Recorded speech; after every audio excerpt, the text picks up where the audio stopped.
Salut les filles et les garçons. Alors, ça faisait un moment que je voulais vous faire une vidéo, une sorte de point sur la protection solaire en général, parce que on n'est pas toujours complètement au point là-dessus, on croit des trucs qui sont pas forcément vrais, ou il y a des choses qu'on ne sait pas, enfin, bon, cette saison, enfin pas aujourd'hui parce qu'à Paris il fait 20 degrés et il pleut, mais j'ai quand même mis un écran 50 sous mon maquillage, hein, ça toujours. Mais là, bon, alors il y en a qui sont déjà partis en vacances, donc tant pis pour eux, c'est trop tard, mais pour les autres, je me suis dit que ça pouvait être important. Alors, j'ai pris des notes parce que je voulais pas oublier des choses importantes, et puis la protection solaire, c'est vraiment, on est quasiment dans le domaine médical, quoi, donc, enfin, de mon point de vue en tout cas, donc faut pas raconter de bêtises, quoi. Je rappelle déjà pour commencer que le but premier d'un produit solaire, c'est de protéger la peau en cas d'exposition. C'est pas de permettre de passer 8 heures à la plage à faire la crêpe. À la base, ça a été inventé pour protéger la peau, en cas d'exposition. Mais voilà, le but, c'est pas de bronzer, hein. Enfin, c'est de protéger, quoi. Donc, bon, vous savez ce que j'en pense. Moi, je ne m'expose pas au soleil, en tout cas pas volontairement. Je vous dis, les seuls moments où je me retrouve vraiment exposée au soleil sans pouvoir faire autrement, et où je l'accepte, hein, ça me pose pas de problème, simplement je suis couverte d'un 10-50, chapeau, lunettes, machin, c'est quand je suis à la plage avec mes neveux, parce qu'on ne peut pas rester à l'ombre et laisser des enfants de 6 ans et 3 ans se balader tout seuls et éventuellement se noyer ou se perdre. Donc là, on est obligé d'être en plein soleil et leur courir derrière. Justement, les enfants, oh formidable, j'aurais voulu faire cette transition, que j'y serais pas aussi bien arrivée. Les enfants, alors, méfiez-vous des produits qui disent produits pour bébé, je sais pas quoi et tout. Un enfant de moins de 3 ans ne doit pas être exposé volontairement au soleil. Vraiment, vraiment pas. Je veux dire, ça c'est... Quand je vois certains trucs où il y a écrit bébé à l'ombre sur le tube, j'ai un peu envie de me suicider, quoi. C'est vraiment... non, c'est pas parce que le bébé aura ça sur sa peau qu'il sera comme s'il était à l'ombre, hein. Pas du tout. Et donc, à moins de 3 ans, ils doivent pas du tout être exposés au soleil, du tout. Pas volontairement, en tout cas.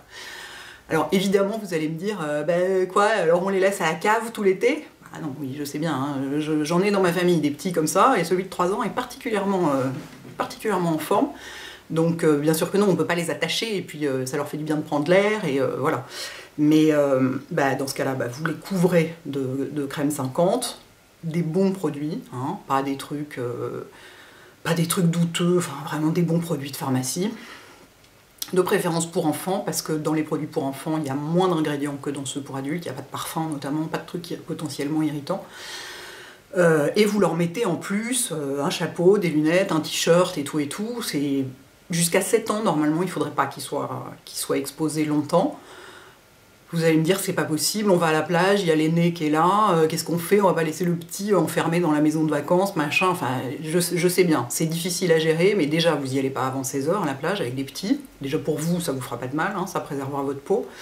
Mais pour des petits, pas avant 16 heures, enfin je vois moi mes neveux, ils y vont même pas avant 17 heures à la plage, et ils sont pas sur la côte d'Azur, hein, c'est la côte atlantique, bon, malgré tout, ça peut bien cogner, et leurs parents font hyper attention, je veux dire, ils ont des lunettes, alors les lunettes de soleil, c'est pareil, hein, vous les achetez pas chez H&M, enfin H&M doit pas faire de lunettes pour enfants, quoique j'en sais rien, mais il leur faut des vraies bonnes lunettes d'opticiens qui vont vraiment protéger leurs yeux, eux ils sont, mais vraiment, voilà, ils ont crème, chapeau, lunettes, t-shirt, donc ils sont hyper bien protégés. Et limite, prenez-leur des t-shirts anti-UV, des je sais pas quoi. On voit de plus en plus des petits enfants qui se baignent quasiment habillés, quoi, en fait. Et ça, c'est bien. Moi, quand je vois un petit enfant sur la plage qui est très bronzé, je me dis, c'est pas bon signe. Ça veut dire qu'il passe trop de temps là, pas assez protégé, quoi. Enfin bon, bref. Donc voilà, les enfants, vraiment, protégez les petits, quoi. Je vous en prie, protégez les petits. La majorité des cancers de la peau sont dus au coup de soleil ou à l'exposition trop forte pendant l'enfance et l'adolescence. Ne faites pas, enfin ne prenez pas des risques pareils pour eux, ils n'ont rien demandé. Quand ils seront plus grands, s'ils veulent se faire cramer, ça les regarde, ils feront ce qu'ils veulent, mais là ils sont petits, ils ne peuvent pas se protéger tout seuls, je vous en prie, protégez les petits, quoi. Un autre truc que j'ai noté, on dit toujours il ne faut pas mettre de crème autour des yeux. C'est pas que la crème solaire est pas adapté à la peau du contour des yeux, c'est que si on transpire ou qu'on se baigne ou quoi que ce soit, ça risque de migrer dans l'œil, et si ça vous est déjà arrivé, vous savez que ça brûle, quoi. C'est très désagréable. Donc pour protéger les yeux, malheureusement, bon, vous pouvez mettre un petit peu sur l'os, mais ça risque quand même, enfin, faut c'est très désagréable. C'est pas dangereux, mais c'est très désagréable. Et donc pour protéger les yeux, il n'y a rien de mieux que des lunettes et un chapeau. Hein, parce que souvent les lunettes, ça ne protège pas des rayons qui arrivent comme ça. Moi j'ai toujours des grosses lunettes si possible. Ou sinon, de toute façon, j'ai une casquette, ne serait-ce que pour protéger mon front, mon mélasma et tout ça, quoi. Ensuite, les quantités de produits appliqués. Quand on vous dit sur un produit, il y a écrit indice 50. Alors déjà, il faut qu'il y ait un SPF 50 UVB et UVA. Quand la norme européenne UVA est respectée, le sigle UVA, voilà, est entouré dans un petit rond. Ça veut dire que le degré, parce que les UVA, pour mémoire, A comme âge, c'est ce qui fait vieillir, B comme brûlure et bronzage. UVB, c'est ce qui fait bronzer. Et les deux donnent le cancer. Donc il faut protéger contre les UVB, mais aussi contre les UVA. Si vous n'êtes pas protégé contre les deux, c'est pas bien. Donc, des crèmes de qualité. Donc quand il y a écrit indice 50, c'est l'indice de protection obtenu avec les tests en labo. C'est-à-dire, les tests en labo, la quantité de produits. Pour les tests, on met sur la peau du testeur 2 mg de produit par centimètre carré de peau. C'est beaucoup.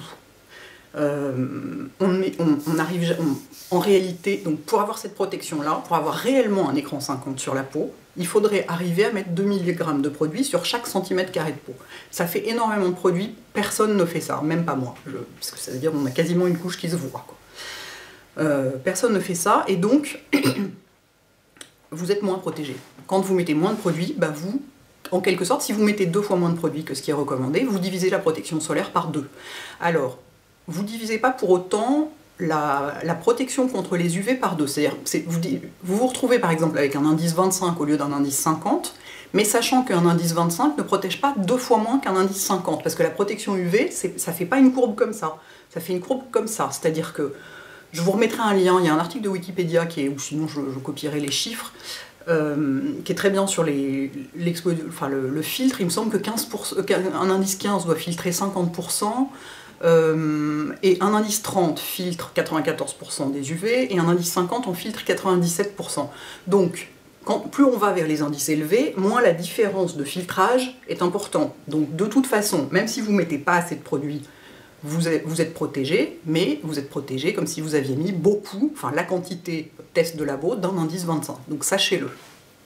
Du coup, attendez, parce que ça me fait une transition avec le truc suivant. En fait, c'est très construit mon truc.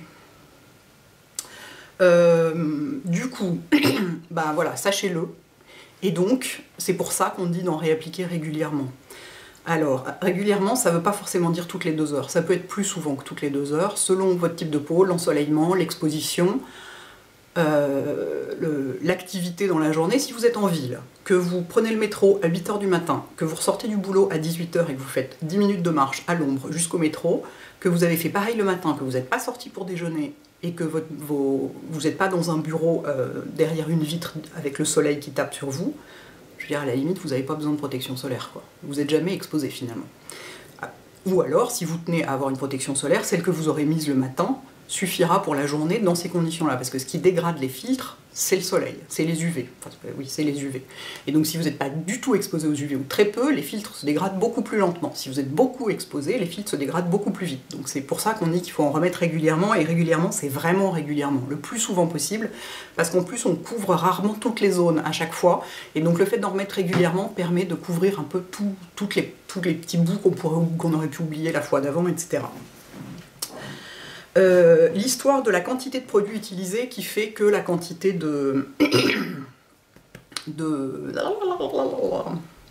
que l'écran est moins élevé, ça vaut pour les produits, les fonds de teint aussi. Un fond de teint solaire, alors j'ai celui-là sous la main, ça ne veut pas dire que ce que je vais dire est absolument valable pour celui-là, mais il se trouve que comme je les utilise tout le temps, je les ai sous la main, les Shiseido. Vous ne mettez pas non plus 2 mg de fond de teint par centimètre carré de peau. Et j'ai envie de dire Dieu merci, parce que le résultat serait épouvantable.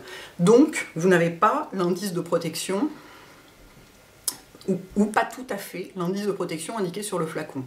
Parce que les fonds de teint, ça fonctionne encore différemment. Déjà, dans un fond de teint solaire, les filtres sont travaillés de façon à être encore plus stables, enfin, à tenir un peu plus longtemps que dans une crème, parce qu'ils ne sont pas destinés normalement à aller dans l'eau, encore que cela, voilà, je suis en train de commencer à vous dire des bêtises, parce que celui-là, il est très water résistant, donc justement, il est destiné à aller dans l'eau. Oui, voilà, donc je suis en train de m'emmêler les pinceaux, donc je vais m'en tenir à ce que je sais. Vous mettez moins de produit que la quantité recommandée pour un solaire, mais le produit a de toute façon été travaillé en conséquence, et surtout les pigments du maquillage lui-même vous font une protection supplémentaire. Donc vous n'avez peut-être pas la protection 50 ou je ne sais combien indiquée sur le truc, mais c'est quand même mieux que rien, parce que vous êtes protégé d'abord par l'écran qui a été travaillé de façon à être stable, etc. Même si ça ne suffira jamais à la plage, ça, je vous interdis d'aller à la plage toute la journée avec ça. Hein. Votre visage, au bout d'une heure, ne sera plus protégé. Enfin, si vous êtes vraiment comme ça exposé, puis vous n'allez pas en remettre toutes les 2 heures de ça, c'est pas possible. Je veux dire, vous allez finir complètement orange, ça marche pas, quoi. Mais celui-là non plus, je veux dire, c'est pas parce qu'il est en poudre que ça marche mieux. Hein. Enfin, moi je suis contre l'utilisation d'un fond de teint solaire pour aller à la plage, en considérant que ça va suffire comme protection toute la journée, vu qu'on ne peut pas en remettre. Enfin, si vous en remettez, grand bien vous fasse. Je ne sais pas à quoi vous ressemblez à la fin de la journée. Ça y est, je savais que j'arriverais pas à faire une vidéo sérieuse d'un bout à l'autre et sans partir dans des digressions. Bon, bref. Donc, les pigments font quand même un écran supplémentaire.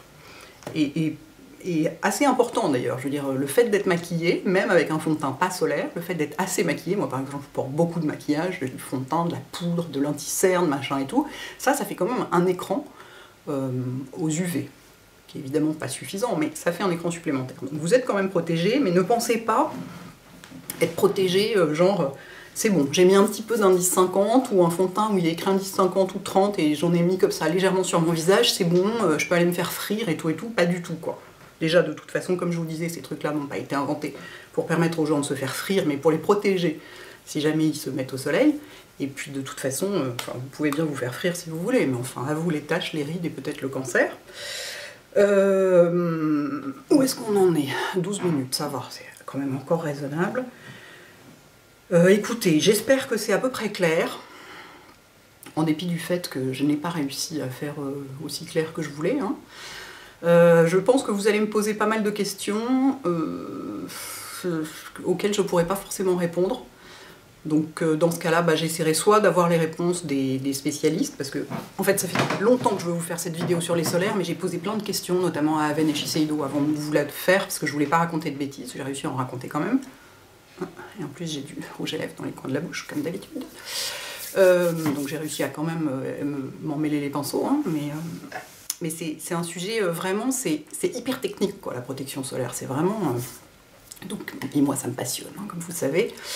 Donc voilà, écoutez, donc je pense que vous avez risqué de me poser des questions auxquelles je ne pourrais pas répondre, parce que c'est souvent le cas quand il s'agit de soins ou de choses comme ça, c'est que j'ai l'air de savoir des trucs, et puis en fait c'est comme quand on parle une langue, vous savez, avec un accent correct, du coup les gens vous répondent à toute vitesse, machin et tout, et vous comprenez rien à la réponse. Là c'est un peu... voilà.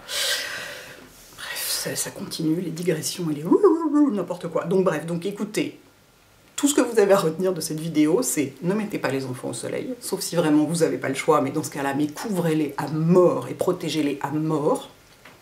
Ne soyez pas responsable d'un éventuel cancer qu'ils auront plus tard, par pitié.